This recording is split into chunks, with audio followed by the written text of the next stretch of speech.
아버님, 아버님, 이 시간에 도대체 어디로 가시는 거예요? 지하 계단 철문 앞. 손잡이에 손을 댔어요. 차가웠어요.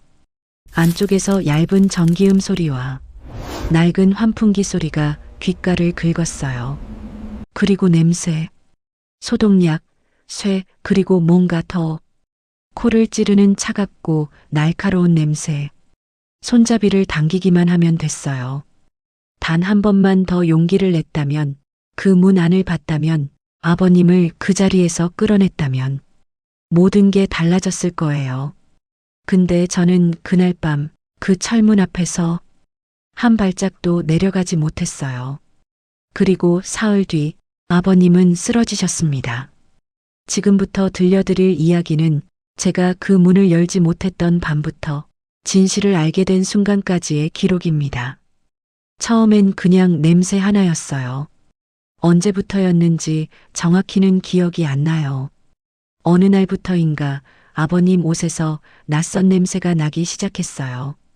비누 냄새 말고, 밥 짓는 냄새 말고, 세제 같기도 하고, 약품 같기도 하고, 언젠가 응급실 앞에서 잠깐 맡았던 것 같은 냄새. 거기에 아주 옅게 피 비린내가 섞인 것 같은 느낌까지. 처음엔 그냥 병원에 잠깐 다녀오셨나 보다 그렇게 넘겼어요. 근데 그 냄새가 하루, 이틀, 사흘, 점점 더 진해지더라고요. 이제는 세탁기를 돌려도 완전히 안 빠지는 것 같았어요. 그 냄새의 시작은 남편이 세상을 떠난 날부터였던 것 같아요. 남편이 사고로 떠났다는 전화 받았던 날.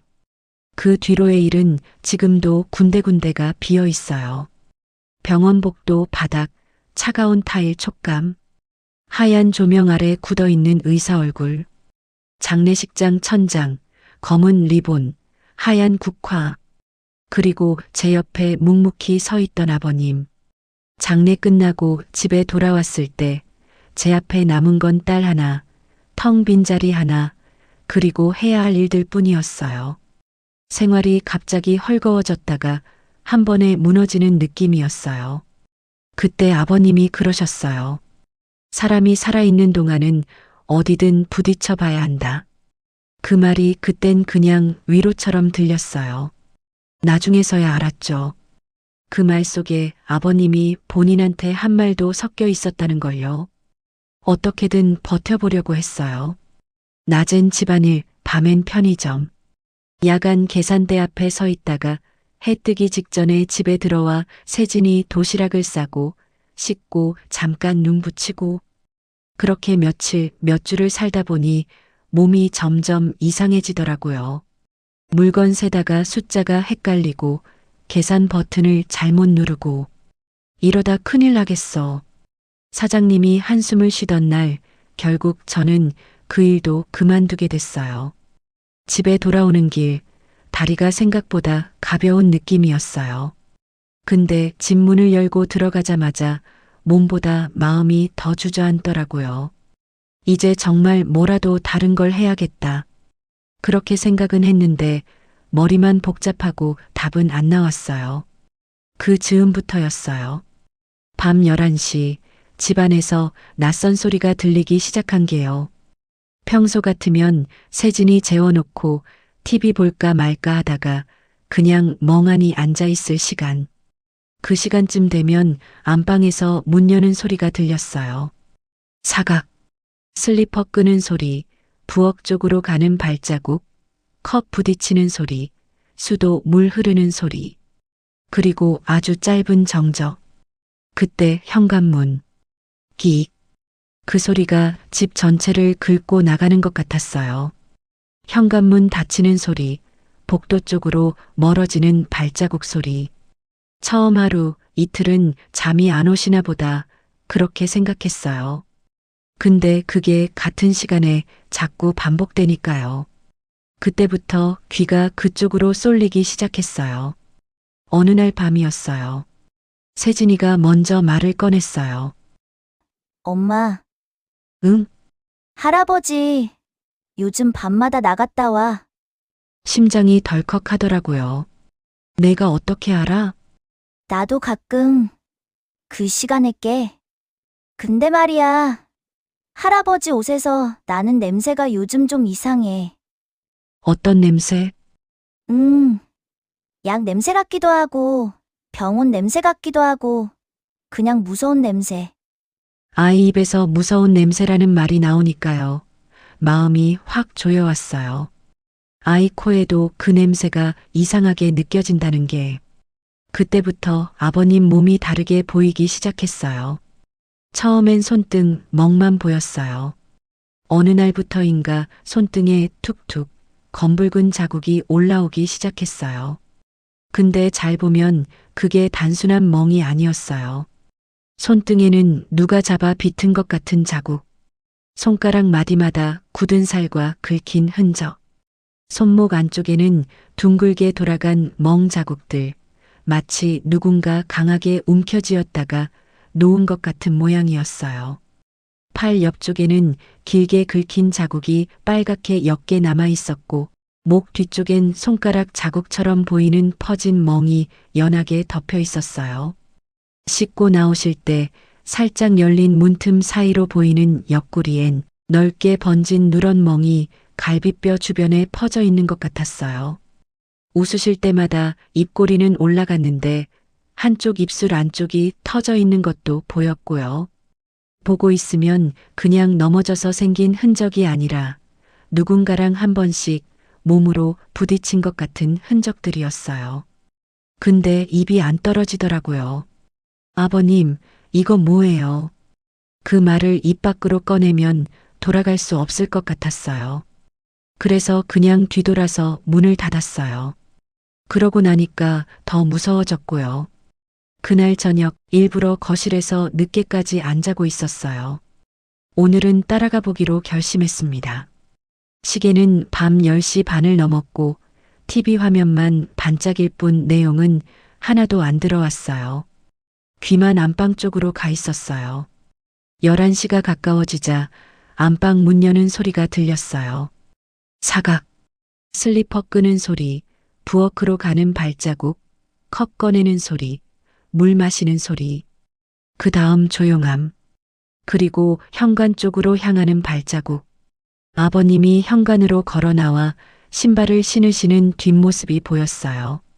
검은 운동화 끈을 묶다가 손목을 한번 문지르시더라고요. 손목에도 옅게 퍼진 멍이 보였어요.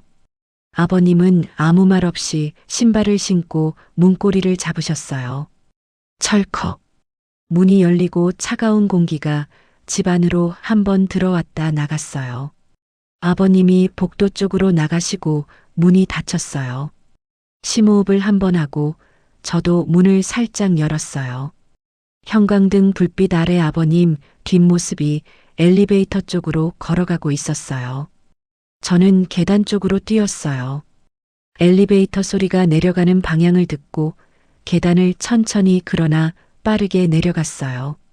1층에 먼저 도착해서 현관 안쪽에서 밖을 내다보니 아버님이 아파트 출입문을 밀고 나가는 게 보였어요.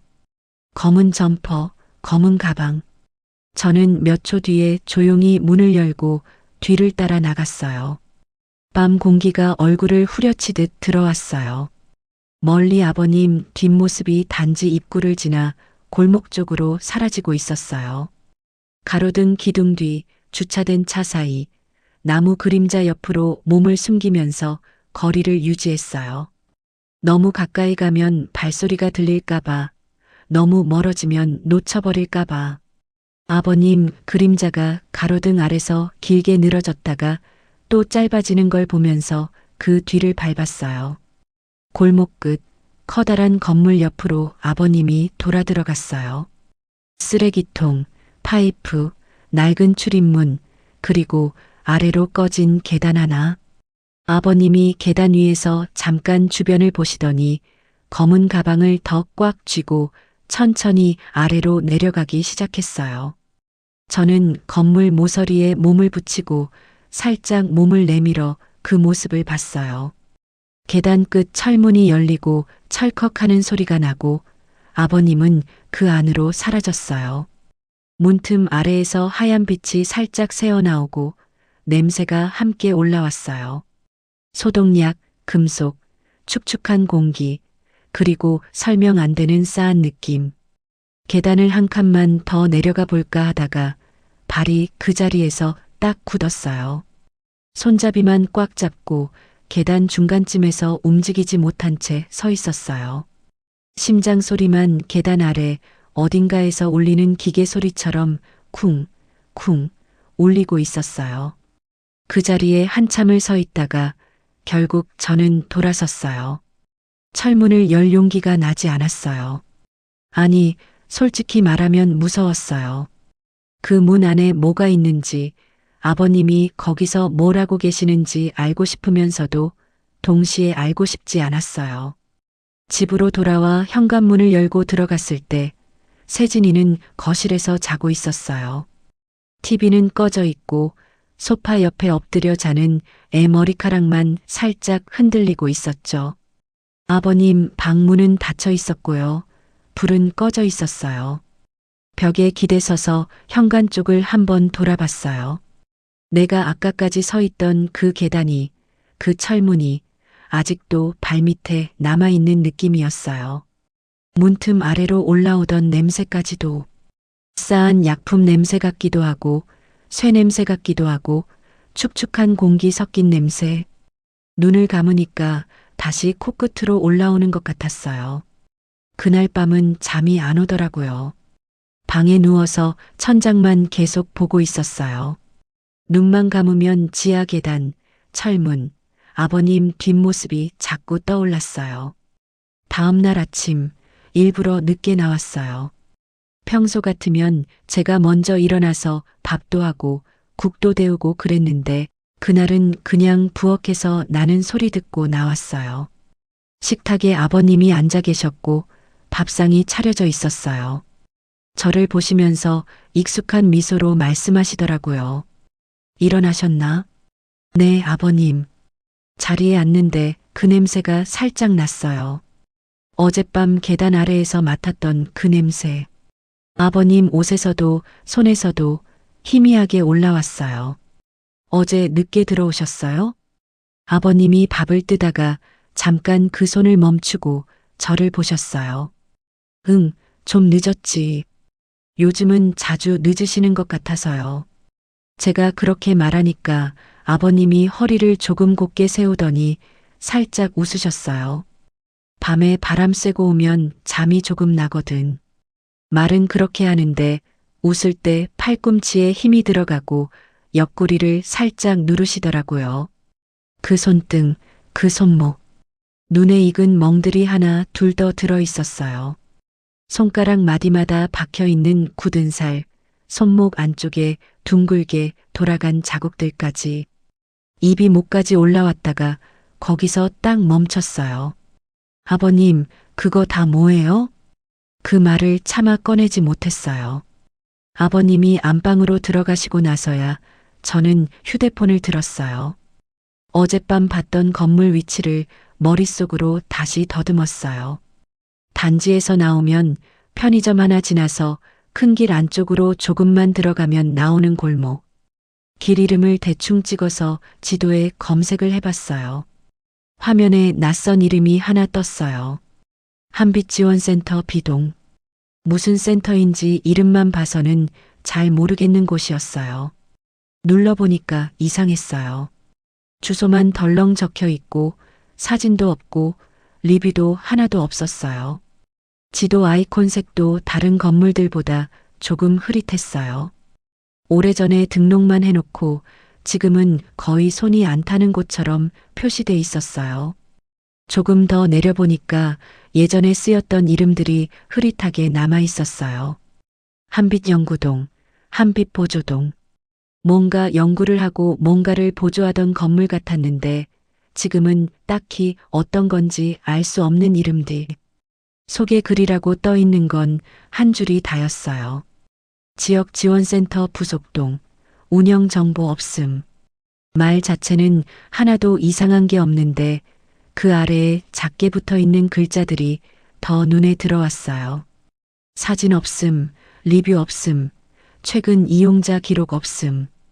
이런 것들이랑 같이 붙어 있으니까 갑자기 낡은 계단이랑 닫힌 유리문이랑 불 꺼진 복도 같은 이미지가 한꺼번에 떠올랐어요. 어젯밤에 봤던 그 건물이랑 딱 맞아떨어졌어요. 철계단, 어두운 옆골목, 아래에서 올라오던 그 냄새. 휴대폰 화면 속 운영 정보 없음이라는 글자랑 지금도 어딘가에서 돌아가고 있을 것 같은 지하 형광등 불빛이 어젯밤 지하 계단이랑 아버님 옷의 뱃냄새를 한 줄로 쫙 이어주는 느낌이었어요. 휴대폰을 내려놓는데 손에 땀이 찔끔 나 있었습니다. 아버님, 대체 거기서 뭘 하고 계시는 거예요?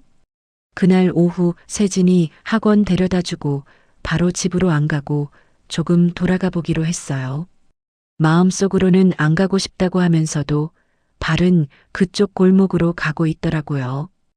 햇빛이 센 낮이었는데도 그 골목은 이상하게 그늘이 많았어요. 길 끝에서 조심스럽게 고개를 내밀어 봤어요.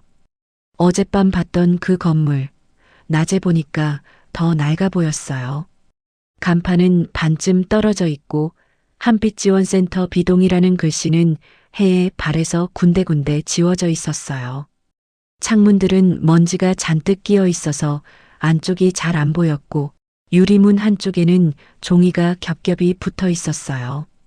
관계자 외 출입 금지, 출입 시 관리자 연락, 시설 점검 안내. 어떤 종이는 색이 바래서 글자가 거의 안 보였고 어떤 건 귀퉁이가 찢어져 바람에 살짝살짝 흔들렸어요. 겉으로 봐서는 거의 아무도 안 드나드는 건물 같았어요.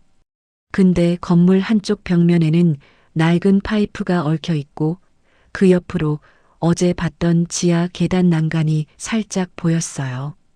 계단 아래는 여전히 안 보였습니다. 낮인데도 그쪽만 유독 어두웠어요. 위층 창문들은 다 꺼져 있는 것 같은데 지하 계단 아래쪽에서는 어디선가 희미하게 빛이 올라오는 느낌이었어요. 마치 겉은 비어있는 건물인데 지하 어디만 아직 몰래 쓰이고 있는 것처럼. 저는 마스크를 살짝 올려 쓰고 그 건물에서 시선을 피했어요. 누가 위에서 보고 있을 것 같아서요. 여기 정상적인 사람들만 드나드는데 맞아? 그 생각이 머릿속에서 내려가질 않았어요. 집에 돌아와서 괜히 아버님 방 앞에서 발길이 멈췄어요. 아버님, 그 건물, 그 지하, 그게 뭐 하는 데예요? 이 말만 꺼내면 되는데 이상하게 혀가 굳어버리더라고요. 대신 방 청소를 한다는 핑계로 문을 열고 들어갔습니다. 이불을 털고 바닥을 쓸다가 또 그게 보였어요. 장롱 밑 먼지가 쌓인 그 틈 사이 낡은 상자 모서리가 살짝 튀어나와 있었어요. 잠깐 멈췄다가 끄집어냈습니다. 상자를 열기 전부터 냄새가 올라오기 시작했어요. 익숙한 냄새, 아버님 옷에서 났던 냄새, 어젯밤 계단 아래에서 올라오던 냄새. 뚜껑을 열었어요. 갈색 얼룩이 굳어있는 검은 장갑들, 붉게 물든 흰 수건, 구겨진 지폐 다발, 검은 비닐봉지들. 하나를 펼쳐보니까 안에 작은 약병이 들어있었어요. 입구 주변이 하얗게 굳어있고 라벨은 반쯤 지워져 있었어요. 코를 가까이 대지도 않았는데 싸한 냄새가 훅 올라왔어요. 숨을 들이마시던 제가 그 자리에서 숨을 멈췄습니다. 이걸 들고 그 지하로 들어가는 거구나. 손이 덜덜 떨렸어요. 상자를 열어본 손이 꼼짝도 못하고 공중에서 멈춘 느낌이었어요. 그러다가 결국 다시 뚜껑을 닫고 그대로 장롱 밑으로 밀어 넣었어요. 마치 아무것도 안 본 사람처럼. 그러고 나서 바닥에 주저앉았습니다. 눈앞에 두 장면이 동시에 떠오르더라고요. 장롱 밑 상자, 한빛지원센터 비동 지하 계단 아래 철문. 그 사이를 아버님이 왔다 갔다 하시는 거예요. 매일 밤마다. 그날 저녁 시계는 밤 10시 반을 넘었고 TV 화면만 반짝일 뿐 내용은 하나도 안 들어왔어요. 아버님이 양말을 신으시던 중이었죠. 조심스럽게 말을 걸었어요. 아버님, 손이 잠깐 멈추고 제 쪽으로 시선이 왔다가 다시 발로 내려갔어요. 오늘도 나가세요? 응. 어디 다녀오시는 건데요? 잠깐 무거운 공기가 떨어졌어요. 그러다가 늘 듣던 말이 나왔어요. 일 좀 보고 온다. 예전 같으면 아 그러세요 하고 넘겼을 텐데요. 그날은 그 말이 더 이상하게 들렸어요. 무슨 일이에요? 밤마다 나가셔야 하는 그런 일이에요? 제가 한 번 더 묻자 아버님이 읊조리듯 웃으셨어요. 늙은이한테도 비밀 하나쯤은 있어야지. 농담처럼 들리는데 웃음 끝이 자꾸 떨리는 것 같았어요. 그 웃음 뒤로 옆구리를 살짝 짚는 손이 슬쩍 보였고요. 더 물어볼 용기가 나지 않았어요. 아버님은 그렇게 현관문을 열고 나가셨습니다. 그날 이후론 밤 11시가 가까워지면 몸이 먼저 긴장했어요. 알람을 맞춘 것도 아닌데 11시가 가까워지면 머릿속이 더 또렷해져요. 안방 문 여는 소리, 슬리퍼 끄는 소리, 부엌에서 컵 부딪히는 소리, 물 삼키는 소리. 그 다음 현관 쪽으로 향하는 발자국. 끽. 이제는 그 소리만 들어도 숨이 막히는 것 같았어요. 어느 날 밤이었어요. 창밖을 보다 우연히 또 하나를 봤어요. 밤 11시를 좀 지난 시간. 아파트 창문 아래로 단지 주차장이 내려다 보이는 자리였어요. 보통 그 시간쯤이면 차들만 줄지어 서 있고 사람은 거의 없거든요. 근데 그날은 단지 입구 쪽에 검은 차 한 대가 서 있었어요. 전조등은 꺼져 있고 실내등만 희미하게 켜져 있었죠. 잠시 뒤 그 옆으로 아버님 뒷모습이 보였습니다. 검은 점퍼, 낡은 운동화, 손에는 또 검은 가방. 차 문이 안에서 열리더니 아버님이 주변을 한번 둘러보고 고개를 살짝 숙인 채 차에 타셨어요. 문이 닫히고 검은 차는 소리도 거의 안 나게 단지를 빠져나갔어요. 그 장면을 보는데 가슴이 덜컥 내려앉았습니다. 이건 정말 보통 일이 아니구나. 머릿속에서 그 말만 울렸어요. 그날 이후로 혼자 상상만 하면서 버티는 게 이젠 안 되겠더라고요. 아버님 옷에 밴 냄새, 몸에 남은 자국들, 장롱 밑 상자, 밤마다 와서 태워가는 검은 차. 네 가지가 머릿속에서 자꾸 한 줄로 이어졌어요. 근데 그 선이 어디로 연결되는지는 여전히 보이지 않았어요. 며칠이 더 지났습니다. 아버님 몸은 눈에 띄게 무너져 갔어요. 거실에서 일어나실 때마다 가슴을 한번 꼭 짚고 일어나시고 계단 오를 때는 한 칸 한 칸마다 숨을 고르셨어요. 아버님, 어디 많이 안 좋으세요? 제가 물으면 늘 같은 대답이었어요. 늙으면 원래 숨이 좀 짧다. 웃으면서 말씀하시는데 호흡 끝이 자꾸 끊기는 것 같았어요. 밥을 먹다가도 젓가락을 내려놓고 한숨을 길게 쉬셨죠. 손등에는 옛멍이 누렇게 바래기도 전에 새멍이 또 박혀 있었어요. 손목을 살짝만 돌려도 얼굴이 찌푸려졌어요. 조심 좀 하세요, 아버님. 어디 다녀오시는 건데요, 진짜. 제가 떠보듯 물으면 아버님은 고개만 저으셨어요. 그냥 밤에 필요한 데가 있다. 그 한마디뿐이었어요. 어느 날 저녁 아버님이 거실로 나오셨는데 제가 일부러 TV 소리를 줄였어요. 아버님, 왜 그러냐? 요즘 많이 힘드시죠?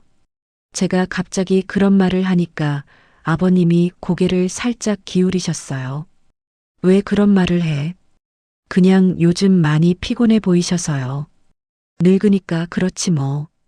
저는 눈을 피하지 말고 보자고 마음속으로 말한 다음 아버님 손등을 봤어요. 멍, 긁힌 자국, 굳은 살. 어디 다친 데 없으세요? 아버님이 손등을 한번 내려다보더니 별일 아니라는 듯이 말했어요. 이런 건 늙으면 다 생기는 거야. 그래도 요즘 몸 좀 이상하신 것 같아서요. 아버님 눈이 살짝 흔들리더니 TV 쪽으로 돌아갔어요. 너나 몸 조심해라. 나는 괜찮으니까. 그 말이 참 이상하게 들렸어요. 나는 괜찮으니까. 전혀 괜찮아 보이지 않는 사람이 하는 말 같았거든요. 밤이 되면 여전히 그 소리가 들렸어요. 안방 문 여는 소리, 슬리퍼 끄는 소리, 컵 부딪히는 소리, 물 삼키는 소리, 그리고 현관문 여는 소리. 끽. 제 심장도 그 소리와 함께 문 밖으로 나가는 것 같았어요. 어느 날 밤 또 창가에 서 있었어요. 단지 입구에 또 그 검은 차가 와 있었어요. 아버님이 차에 타시는 걸 보면서 차 안에 앉아 있는 사람들의 윤곽이 어렴풋이 보였어요. 양복 같은 걸 입은 것 같았어요. 2명. 차가 출발하자 저는 휴대폰을 들었어요. 번호를 눌렀다가 지웠다가를 반복했죠. 누구한테 전화해야 하나? 경찰? 뭐라고 말하지?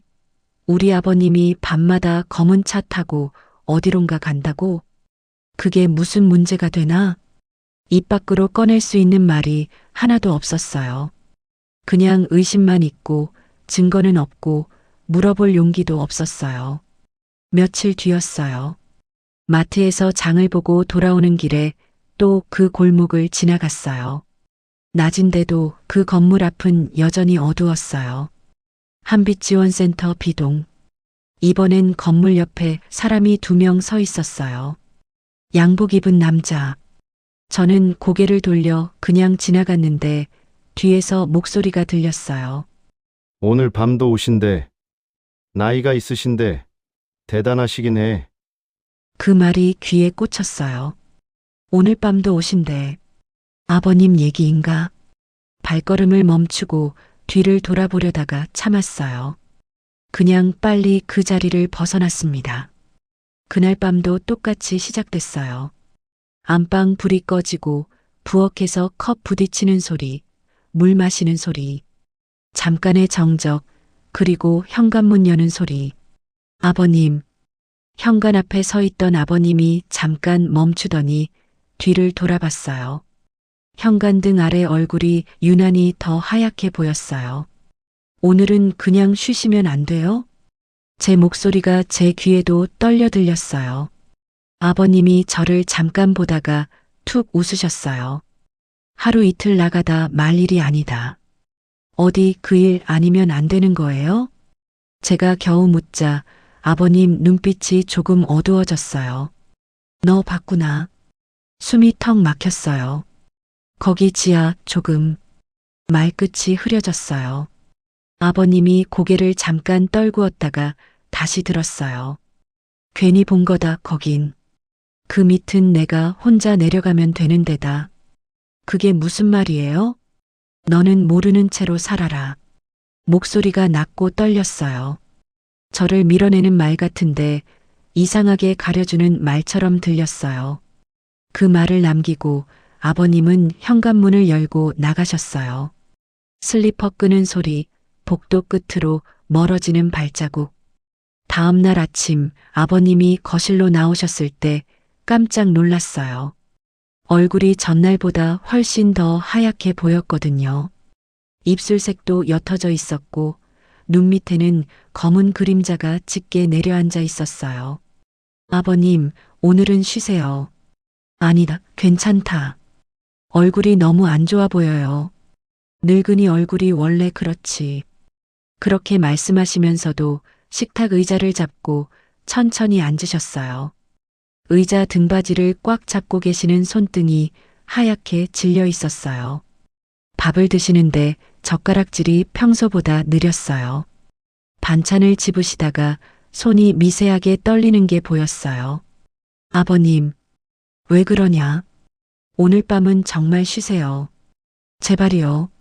아버님이 젓가락을 내려놓고 저를 보셨어요. 잠깐의 침묵. 알았다. 그 대답에 가슴이 확 풀렸어요. 진짜요? 오늘은 안 나가시는 거예요? 그래, 오늘은 쉰다. 그날 하루는 마음이 조금 편했어요. 아버님이 거실 소파에 앉아 계시는 걸 보면서 오늘 밤은 현관문 여는 소리 안 들어도 되겠구나. 그렇게 생각했어요. 저녁을 먹고 세진이를 재우고 거실 불을 끄고 시계를 보니 10시 50분. 평소 같으면 지금쯤 안방에서 문 여는 소리가 들릴 시간인데 오늘은 조용했어요. 안방 쪽을 보니 불이 꺼져 있었어요. 아버님 주무시나 보다. 그렇게 생각하고 방으로 들어가려는데 안방 문이 열리는 소리가 들렸어요. 사각. 심장이 덜컥 내려앉았어요. 슬리퍼 끄는 소리, 부엌으로 가는 발자국, 컵 꺼내는 소리. 아니, 오늘은 안 나가신다고 하셨잖아요. 급하게 거실로 나갔어요. 아버님이 현관 쪽으로 걸어가고 계셨습니다. 아버님. 아버님이 멈추고 뒤를 돌아봤어요. 오늘은 쉬신다고 하셨잖아요. 아버님이 미안한 표정으로 저를 보셨어요. 미안하다. 그냥 잠깐만 다녀온다. 안 돼요, 아버님. 몸이 그렇게 안 좋으신데. 괜찮다. 금방 온다.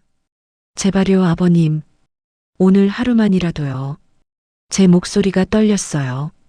아버님이 한참을 저를 보시더니 천천히 고개를 저으셨어요. 그냥 신발을 신고 검은 가방을 들고 문을 여셨어요. 아버님, 제발. 제가 그렇게 말했는데도 아버님은 그대로 나가셨어요. 철컥. 문이 닫히는 소리와 함께 복도로 멀어지는 발자국 소리가 들렸어요. 얼마나 지났는지 모르겠어요. 소파에 기대 앉아 있다가 어느 순간 깜빡 잠이 들었던 것 같아요.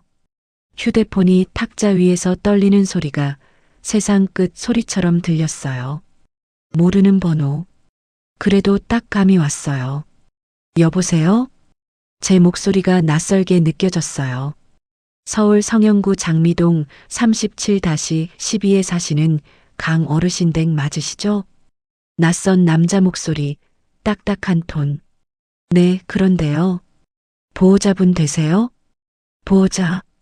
그 한 단어에 다리가 풀릴 것 같았어요. 무슨 일이시죠? 지금 강 어르신께서 장미동 한빛지원센터 B동에서 쓰러지셔서요. 성현한 강병원 응급실로 이송 중이십니다. 귀에서 웅 하는 소리가 났어요. 네, 쓰러졌다고요? 심호흡이 많이 가쁘셔서요. 저희가 우선 119에 신고했고요. 지금 이동 중이십니다. 보호자분도 가능하시면 빨리 와주셔야 합니다. 그 뒤는 잘 기억이 안 나요. 코트 하나 걸치고 슬리퍼를 신은 채 현관문을 박차고 나간 것만 기억나요. 엘리베이터 기다릴 틈도 없었어요. 계단을 거의 굴러떨어지듯 내려가서 단지 앞 도로에 나가자마자 보이는 택시를 그냥 막 세웠어요. 기사님, 성현한 강병원이요. 응급실 쪽으로요. 말하면서도 입술이 굳어 있었어요. 창밖으로 성현대로 가로등 불빛이 뒤로 밀려가는데 제 삶이 그 불빛 뒤로 같이 밀려가는 느낌이었어요. 성현한 강병원 응급실 앞에 도착했을 때는 이미 여러 사람이 들어가고 나오고 있었어요. 들것, 울음 섞인 목소리, 간호사 발소리. 저기요, 홍덕 어르신, 방금 들어오셨다고. 말도 다 못했는데 간호사가 고개를 끄덕이며 한쪽을 가리켰어요. 저쪽에서 지금 검사 중이세요. 보호자분이세요? 저는 고개만 미친 듯이 끄덕였습니다. 커튼 반쯤 처진 안쪽 하얀 시트 위에 아버님 발이 보였어요. 가슴에는 기계줄들이 붙어 있고 코 옆에는 관이 꽂혀 있었어요. 기계에서 삐삑 하는 소리가 규칙적으로 났어요. 심장 쪽에 무리가 온 것 같습니다. 과로 스트레스가 겹친 것 같고요. 지금 바로 어떻게 된다기보다는 오늘 밤은 계속 지켜봐야 합니다. 의사 말이 귀로 들어오다가 중간에서 자꾸 끊겼어요. 네. 대답은 했는데 머리는 멍했어요. 그냥 아버님 얼굴만 보였어요. 평소보다 훨씬 하얗게 보이는 입술. 어제도 그제도 지하에서 돌아와서는 잠깐 열렸다 금방 닫히던 입. 무슨 말을 하려다가 늘 반쯤에서 멈춰버리던 그 입이 지금은 완전히 굳어 있었어요. 살아있는 사람 얼굴인데도 어딘가 먼 데를 보고 있는 것 같은 표정. 의사가 다른 곳으로 가고 나자 저 혼자 입구 쪽 의자에 앉았어요. 종이컵에 물을 받아놓고도 입에 대지 못했어요. 손이 너무 떨려서 그냥 쥔 채로만 있었죠. 아버님이 계속 이렇게 누워 계시면 거기까지만 생각해도 숨이 막혔어요. 집세, 생활비, 세진이 학원비. 하나하나가 아니라 그냥 이 집 전체가 밑에서부터 무너지는 상상이 통째로 올라왔어요. 정확히 뭐가 어디서부터 깨질지 감도 안 잡히는데 그 막막함이 더 무서웠습니다. 그때였어요. 응급실 유리문이 스르륵 열리는 소리. 별 생각 없이 고개를 들었는데 심장이 한번 멈췄다 다시 뛴 느낌이었어요. 양복 입은 남자 둘. 장미동 골목 모퉁이에서 검은 차에 타 있던 사람들.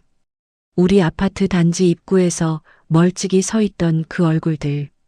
그 사람들이 응급실 안으로 그냥 걸어 들어오고 있었어요. 둘은 주변을 한번 쓱 훑어보고 마치 자기들이 여기 주인인 것처럼 느긋하게 걸어왔어요. 한 사람은 팔짱을 끼고 한 사람은 두툼한 서류 봉투를 들고 제 앞을 지나가다 멈추더니 저를 내려다봤어요. 사모님이시죠? 목소리 딱 알겠더라고요. 장미동 골목에서 아버님을 태워가던 차 안에 있던 그 목소리. 종이컵이 손에서 미끄러질 뻔했어요. 여기가 어떻게? 제가 겨우 말하자 남자가 옆자리를 손가락으로 톡톡 쳤어요. 앉으시죠. 우리도 강 어르신 기다리는 중이라. 뭘 기다려요? 입이 잘 안 떨어졌어요. 강 어르신이요. 남자가 당연하다는 듯이 말했어요. 장미동 쪽에서 쓰러지셨다길래 저희도 상황 보러 온 거죠. 제 속이 서서히 얼어붙는 느낌이었어요. 아버님이 그쪽이랑 무슨 상관인데요? 제가 그렇게 묻자 남자가 살짝 웃었어요. 사모님, 기억 안 나세요? 옆에 있던 다른 남자가 입을 열었어요. 처음 사정하실 때 심장이 한번 내려앉았어요. 남편분 사고 나고 정신도 없으시고 전화, 문자 하루에도 몇 번씩 하고 가족에게 연락 갈 수 있다. 그 문장 보시고 사무실로 오셨잖아요. 눈앞에 그때 풍경이 쫙 펼쳐졌어요. 좁은 사무실, 낡은 책상, 형광등. 제 앞에 놓인 서류. 제 이름으로 되게 해주세요. 제 앞으로. 우리 집엔 오지 마시고요. 제발이요.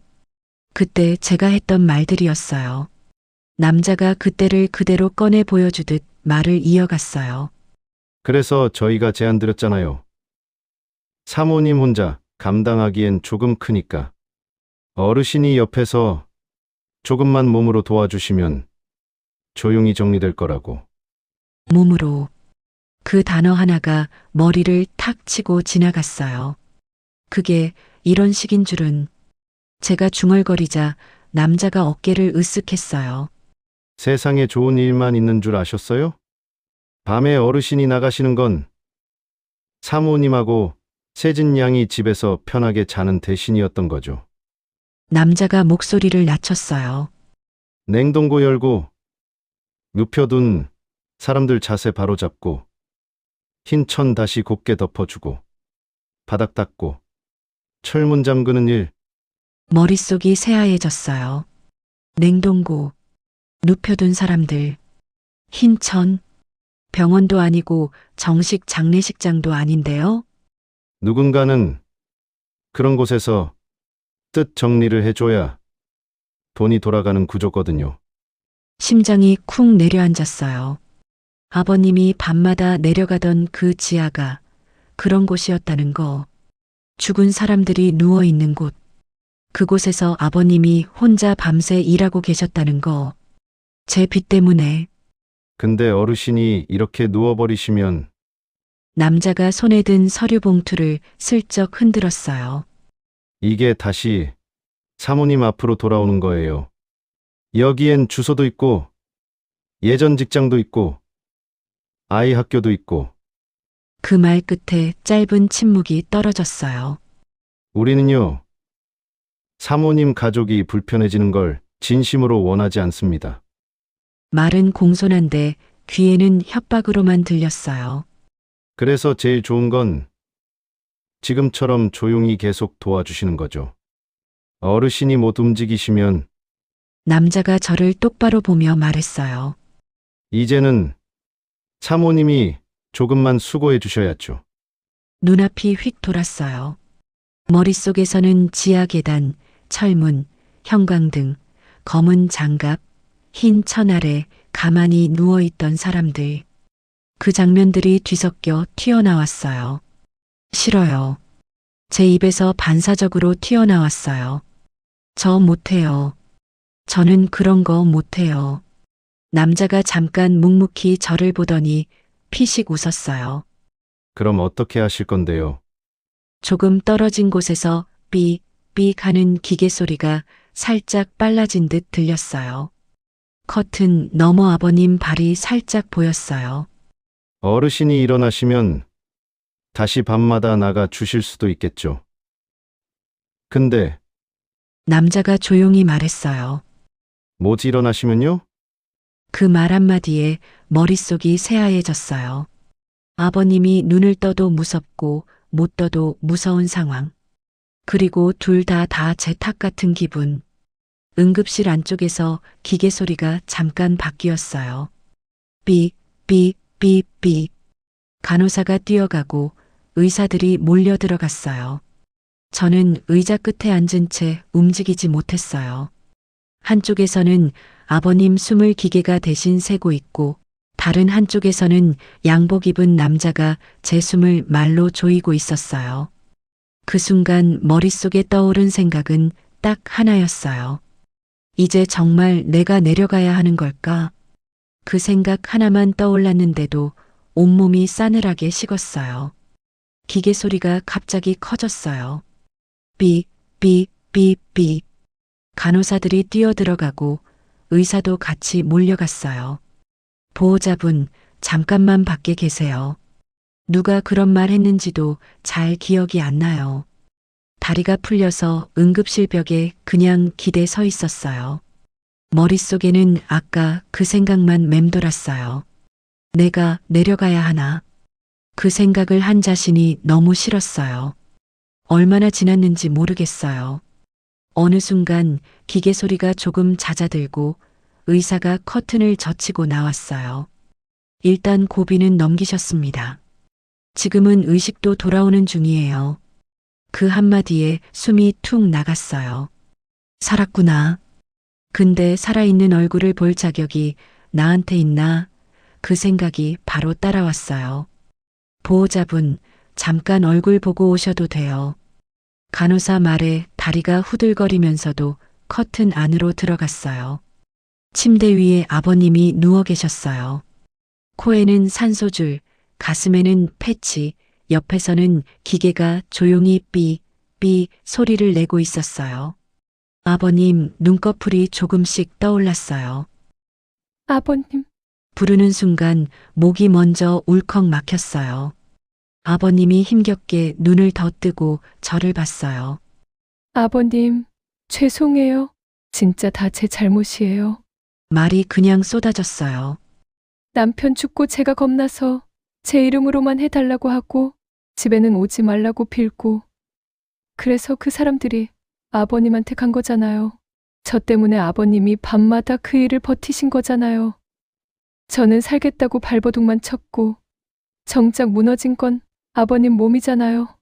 제가 울면서 손을 꼭 잡으니까 아버님 손가락이 아주 살짝 저를 되쥐었어요. 아니다.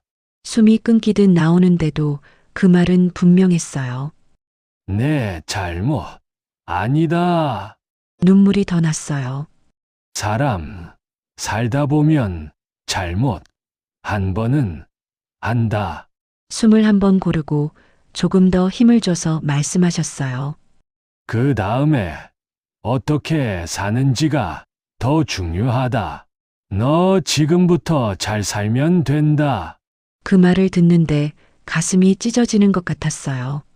내가 잘못한 건 분명한데 아버님은 끝까지 제 잘못이 아니라고 해주고 있으니까요. 그래도 아버님이 대신 버텨준 건 사실이잖아요. 저 평생 안 잊을게요. 평생 죄송할 거예요. 제가 그렇게 말하니까 아버님이 조금 숨을 모으더니 한마디를 더 꺼내셨어요. 그러면 잠깐 눈을 감았다가 다시 뜨시면서 나처럼 살지는 마. 짧은 숨 사이로 또 한 줄이 따라 나왔어요. 혼자 버티지 말고 그리고 마지막 한 글자를 더 얹듯이 도움 청해야. 딱 거기까지였어요. 나처럼 살지는 마라. 혼자 버티지 말고 도움 청해라. 두 줄뿐인데 그 말이 머리보다 먼저 가슴에 꽂혔어요. 응급실 밖 의자에 앉아서 한참을 울었어요. 울다가 고개를 들었어요. 맞은편 벽에 큰 안내판 하나가 보였어요. 성현시 위기상담센터, 경제, 채무, 가정문제, 24시간 상담. 굵은 글씨로 전화번호가 크게 적혀 있었어요. 평소 같으면 아, 저런 데도 있구나 하고 지나쳤을 글씨였는데 그날은 아버님 말이랑 같이 보였어요. 혼자 버티지 말고 도움 청해라. 저도 모르게 주머니에서 폰을 꺼냈어요. 연락처를 찾지 않고 안내판에 적힌 번호를 그대로 눌렀어요. 손가락이 약간 떨렸어요. 근데 통화 버튼을 누르기 직전에 멈췄어요. 뭐라고 말하지? 저 사채 빌렸어요. 집에 오지 말라고 했더니 아버님이 대신 지하에서 시신 정리 일하셨어요. 그 말을 전화기 너머 모르는 사람한테 어떻게 꺼내요? 손가락이 화면 위에서 얼어붙었어요. 폰을 내려놓았어요. 그때 뒤에서 목소리가 들렸어요. 사모님, 양복 남자였어요. 아까 그 사람. 생각은 좀 해보셨어요? 제가 대답을 못하자 남자가 옆에 앉았어요. 어르신 상태가 어떠세요? 고비는 넘기셨대요. 다행이네요. 말은 그렇게 하는데 눈빛은 차가웠어요. 그럼 회복되시면 다시 일 나오실 수 있겠네요. 제 손이 꽉 쥐어졌어요. 의사 선생님이 그러시는데요. 이제 밤에 무거운 일은 절대 안 된대요. 심장이 못 버틴대요. 남자가 고개를 끄덕였어요. 그럼 방법이 하나밖에 없네요. 제가 대신 할 수는 없어요. 왜요? 어르신이 하실 수 있었는데 저는 못해요. 남자가 한숨을 쉬었어요. 사모님, 선택지가 별로 없으세요. 어르신도 못하시고 사모님도 안 하시면 저희는 다른 방법을 찾아야죠. 다른 방법이요? 원래대로 돌아가는 거죠. 사모님 앞으로 된 채무 그대로 진행하는 거예요. 집 주소, 직장, 아이 학교 다 아시잖아요. 가슴이 철렁 내려앉았어요. 제발요, 시간 좀 주세요. 시간이요? 얼마나요? 조금만요, 제발. 남자가 시계를 보더니 일어났어요. 이틀 드리죠. 이틀 뒤에 연락드릴게요. 그때까지 생각 잘 해보세요. 그렇게 말하고 남자는 응급실을 나갔어요. 저는 그 자리에 그대로 앉아 있었어요. 이틀 안에 뭘 어떻게 하라는 거지. 머리를 감싸쥐었어요. 밤이 깊어졌어요. 병원 복도는 조용했고 형광등만 하얗게 켜져 있었어요. 아버님은 입원실로 옮겨졌고 저는 보호자 침대에 누워 있었어요. 근데 잠이 안 왔어요. 천장만 보고 있었어요. 머릿속에는 온통 그 생각뿐이었어요. 내가 지하로 내려가야 하나. 냉동고 열고 시신 자세 바로잡고 흰 천 덮고 상상만 해도 온몸이 얼어붙었어요. 근데 안 하면요. 세진이 학교로 찾아온다고 했어요. 우리 집으로 온다고 했어요. 그것도 상상이 안 됐어요. 눈을 감으니까 두 장면이 번갈아 떠올랐어요. 지하철문 안쪽, 흰 천 덮인 카트들. 우리 집 현관 앞 양복 남자들이 배를 누르는 모습. 둘 다 끔찍했어요. 다음 날 아침 해가 떠오르고 있었어요. 사람들이 출근하고 차들이 지나가고 세상은 평범하게 돌아가고 있었어요. 근데 저한테는 하나도 평범하지 않았어요. 이틀 뒤면 그 사람들이 또 올 거예요. 대답을 듣겠다고 휴대폰을 꺼냈어요. 어제 봤던 그 번호가 아직 화면에 남아 있었어요. 성현시 위기상담센터. 손가락을 번호 위에 올려놨어요. 근데 또 망설여졌어요. 전화하면 뭐가 달라지나요? 빚이 없어지나요? 그 사람들이 사라지나요? 아버님이 건강해지나요? 아무것도 확실하지 않았어요. 그냥 모르는 사람한테 제 치부를 다 까발리는 것 뿐이잖아요. 손가락을 내렸어요. 그때 뒤에서 목소리가 들렸습니다. 보호자분이세요? 돌아보니 간호사였어요. 네. 환자분 보호자 상담 한번 하셔야 할 것 같은데요. 의료사회복지사 선생님이 찾으세요. 지금요? 네, 시간 되시면 3층 상담실로 오시면 돼요. 의료사회복지사. 그게 뭔지도 잘 몰랐어요. 근데 일단 따라갔어요. 3층 작은 상담실. 중년 여자분이 앉아 계셨어요. 앉으세요. 의자에 앉았어요. 환자분 상태는 일단 안정됐는데요. 퇴원 후에 케어가 중요하거든요. 혹시 집에서 간병 가능하신가요? 네, 제가 있어요. 경제적 상황은 어떠세요? 병원비 부담되시면 지원 방법도 있거든요. 그 말에 입이 얼어붙었어요. 경제적 상황. 조금 어려워요. 혹시 채무 관련해서도 어려움 있으세요? 제가 대답을 못하자 복지사 선생님이 조심스럽게 말했어요. 환자분 보호자 중에 경제적 어려움 때문에 힘들어 하시는 분들 많거든요. 혼자 끙끙 앓지 마시고 도움받을 수 있는 곳 찾아보세요. 혼자 끙끙 앓지 마시고. 아버님이 했던 말이랑 똑같았어요. 어디서 도움을 받아요? 위기상담센터 같은데요. 채무 문제, 법률 상담 다 해주거든요. 위기상담센터. 또 그 이름이었어요. 혼자 해결하려고 하면 더 꼬여요. 전문가한테 상담받으시는 게 제일 빠른 길이에요. 상담을 마치고 나왔어요. 복도를 걸어 내려오는데 1층 응급실 쪽 벽이 보였어요. 어제 봤던 그 안내판. 성현시 위기상담센터. 발걸음이 그쪽으로 갔어요. 안내판 앞에 섰어요. 전화번호가 눈에 들어왔어요. 휴대폰을 꺼내서 번호를 눌렀습니다. 이번엔 멈추지 않고 통화 버튼을 눌렀어요. 신호음이 울렸어요. 툭, 툭, 툭. 심장 소리가 귓속까지 들렸어요. 네, 성현시 위기상담센터입니다. 차분한 여자 목소리가 들렸어요. 저, 여기, 처음 두 글자에서 목이 또 메었어요. 그래도 끊지 않았어요. 가정 형편이 많이 어렵고요. 제가 잘못 빌린 돈 때문에 시아버지가 밤마다 일을 나가셨다가 오늘 심장 때문에 쓰러지셨어요. 처음으로 제 잘못을 제 입으로 인정하면서 누군가에게 말했어요. 그 사람들이 이제는 저더러 그 일을 대신 하라고 해요. 안 하면 집으로 찾아오겠다고 하고요. 거기까지 말하니까 숨이 막혔어요. 전화기 너머에서 잠깐 조용해지더니 천천히 물어보더라고요. 지금은 병원에 계신 거죠? 당장 큰 위협이 있는 상황은 아니신 거고요? 네, 지금은 병원이요. 알겠습니다. 가능하시면 내일 센터로 한번 오실 수 있나요? 사회복지사와 연결해서 같이 도와드릴 수도 있어요. 혼자 감당하시려고 하지 마세요. 마지막 그 말을 듣는 순간 또 눈물이 쏟아졌어요.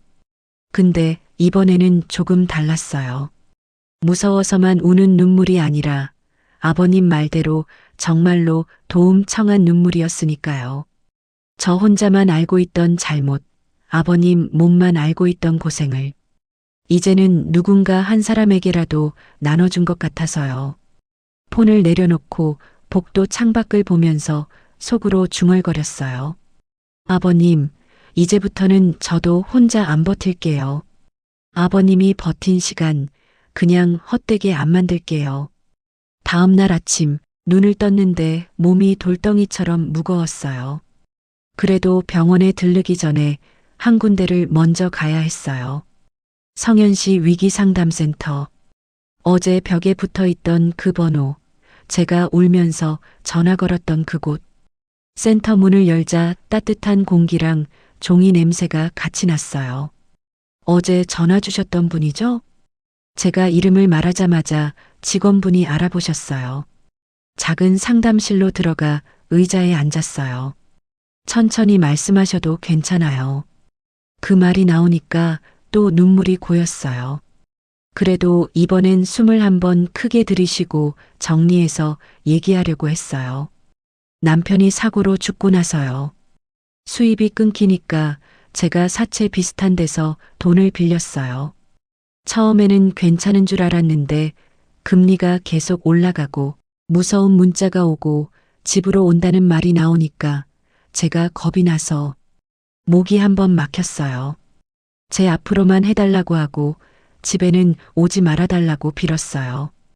그때부터 시아버지가 몸으로 돕기 시작하셨어요. 어떤 일을 하셨다고 들으셨어요?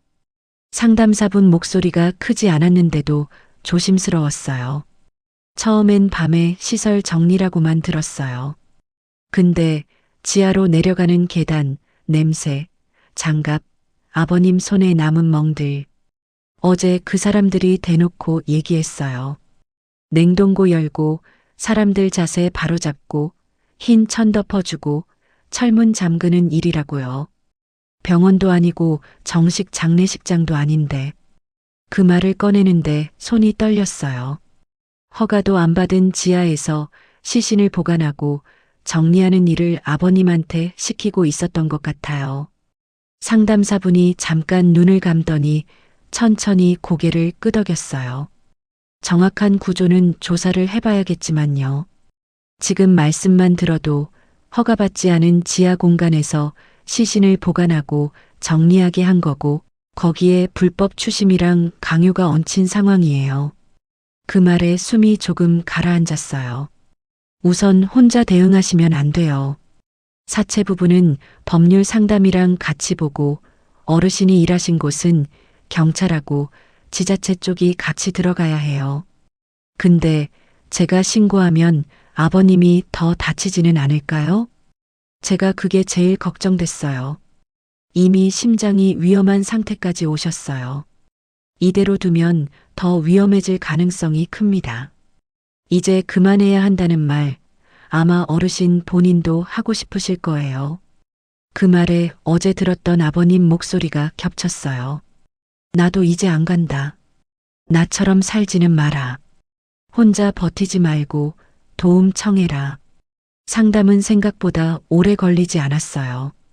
센터에서는 법률 상담을 연결해주고 경찰 상담 창구도 알려주고 병원 의료사회복지사에게 제 상황을 함께 전달해주겠다고 했어요. 오늘 병원 가시면요. 사회복지사 선생님 찾아가셔서 상담센터에서 왔다고 말씀해 보세요. 어르신 일하신 곳 주소, 사람들 얼굴, 아는 범위만 이야기해 주셔도 충분합니다. 나오는 길에 문득 발걸음이 조금 가벼워진 걸 느꼈어요. 빚은 그대로 있고 사람들도 그대로 있고 아버님 몸도 그대로 아픈데 그래도 이제 나 혼자 싸우는 건 아니라고 조금은 믿을 수 있게 된 거였어요. 그날 오후 사회복지사 선생님을 찾아갔습니다. 성현시 위기상담센터 소개로 왔습니다. 제 말에 선생님이 고개를 끄덕였어요. 이미 연락받았습니다. 어르신이 어떤 형태로 일을 하셨던 건지 정확한 장소나 연락받은 번호, 사채업자라 주장하는 사람들의 행동까지 한번 정리해보죠. 그 자리에서 제가 알고 있는 걸 다 말했어요. 장미동 골목, 한빛지원센터 비동, 철문, 검은 가방, 그리고 양복 입은 남자 둘, 서류 봉투, 응급실까지 따라온 위협. 사회복지사 선생님이 정리하듯 말했어요. 말씀하신 걸 종합해보면요. 어르신이 하신 건 허가받지 않은 지하에서 냉동 보관된 시신을 정리하고 옮기는 일이에요. 병원도 정식 장례식장도 아닌 곳에서요. 거기에 불법 사채와 강요가 같이 얽혀 있으니까 이건 개인 문제가 아니라 사회 문제에 가깝습니다. 그 말에 몸이 한번 떨렸어요. 아버님 대신 내가 내려가야 하나 그 생각을 했던 어젯밤에 내가 떠올랐거든요. 이제는요. 어르신도 사모님도 더 이상 그 계단을 혼자 내려갈 이유가 없습니다. 며칠이 지났어요. 그 사이에 여러 일이 동시에 일어났어요. 법률 상담을 받았고 경찰 상담 창구에 신고를 했어요. 처음엔 말하는 것조차 떨렸는데 상담사분이 옆에서 같이 정리해 주셔서 끝까지 할 수 있었어요. 며칠 뒤 경찰이 한빛지원센터 비동을 급습했다는 소식을 들었어요. 지하시설이 불법으로 운영되고 있었고 위생허가도 없었고 시신 보관시설로 신고조차 안 되어 있었대요. 그곳에서 일하던 사람들, 관리하던 사람들이 모두 조사를 받았다고 했어요. 양복 입은 남자들도 경찰서에 불려갔다는 얘기를 들었어요.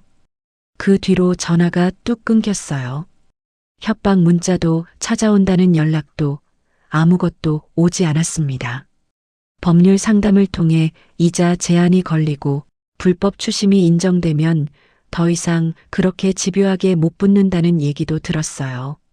물론 종이에 적힌 숫자가 바로 사라지는 건 아니었지만 적어도 누군가가 같이 그 숫자를 보고 있다는 것만으로도 숨이 좀 쉬어졌어요. 아버님은 조금씩 좋아졌습니다. 처음에는 병실에서 침대 옆만 겨우 다니시더니 나중에는 복도 끝까지 천천히 걸으실 수 있게 됐어요. 퇴원하던 날 의사 선생님이 또 한 번 말했어요. 밤에 나가서 무거운 일 하는 건 이제 완전히 안 됩니다. 대신 사람 만나고 햇빛 보고 가볍게 도우시는 일은 오히려 좋을 수 있습니다. 집에 돌아온 첫날 저녁, 아버님 자리에 밥그릇이 놓여 있는 것만으로도 눈물이 날 것 같았어요. 세진이가 숟가락을 들고 싱글벙글 웃었어요. 할아버지, 이제 밤에 나가면 안 돼. 아이 말에는 야단 반, 애정 반이 섞여 있었어요. 아버님이 머쓱하게 웃으셨어요. 그래, 이젠 밤에는 안 나간다. 그 말이 이 집에선 제일 좋은 약속 같았어요. 잠시 뒤 거실에는 세진이가 숙제하는 연필 소리만 사각사각 들렸고 부엌에서는 주전자 끓는 소리만 보글보글 났어요. 아버님은 소파에 앉아 신문을 보고 계셨고 저는 설거지를 하고 있었어요. 평범한 풍경이었죠. 너무 평범해서 눈물이 날 것 같았어요. 이게 우리 집이구나. 이게 우리가 지켜낸 거구나. 설거지를 하다가 창밖을 봤어요. 단지 주차장에는 차들만 줄지어 서 있었습니다. 검은 차는 없었고 아무도 태우러 오지 않았습니다. 아무 특별할 것 없는 밤인데 이상하죠. 너무 행복했습니다. 얼마 뒤 상담센터에서 전화가 또 왔어요. 혹시 어르신, 낮에 가벼운 상담 자원봉사 해보실 생각 있으세요? 장례나 돌봄 문제로 힘들어하는 어르신들께 그냥 얘기만 들어주셔도 큰 도움이 될 것 같아서요. 처음엔 아버님이 내가 뭘 안다고 하시며 웃으셨는데 제가 옆에서 말했어요. 아버님, 아버님이 그 지하에서 본 것들 그냥 아픈 기억으로만 남으면 너무 아깝잖아요. 이제는 살아있는 사람들 옆에서 쓰면 안 돼요? 아버님이 한참을 생각하시더니 짧게 대답하셨어요. 한번 가볼까?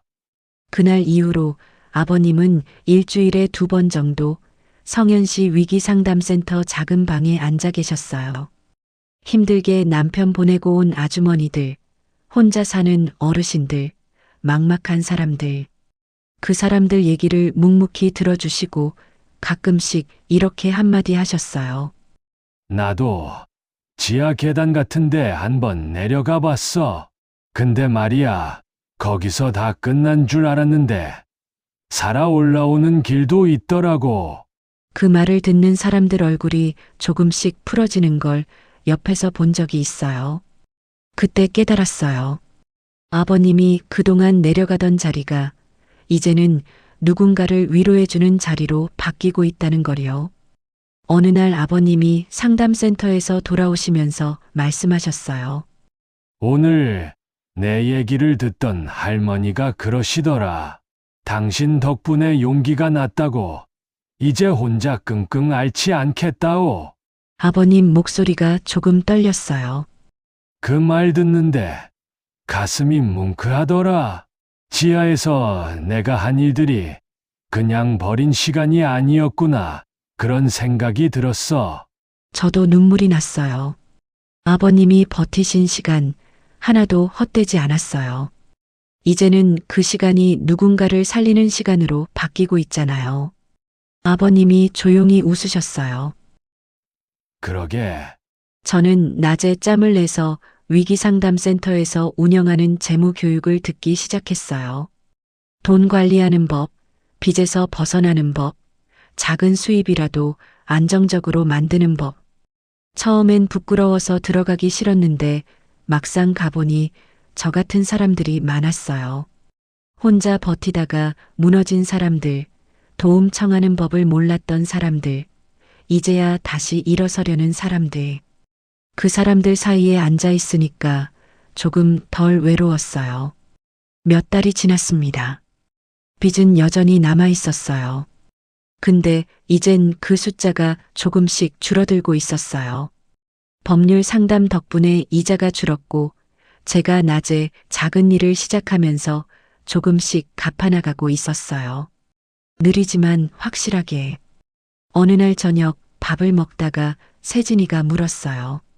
엄마, 인생에서 가장 잘한 선택이 뭐야? 예전 같았으면 대답 못했을 거예요. 그날은 머뭇거리다가 이렇게 말했어요.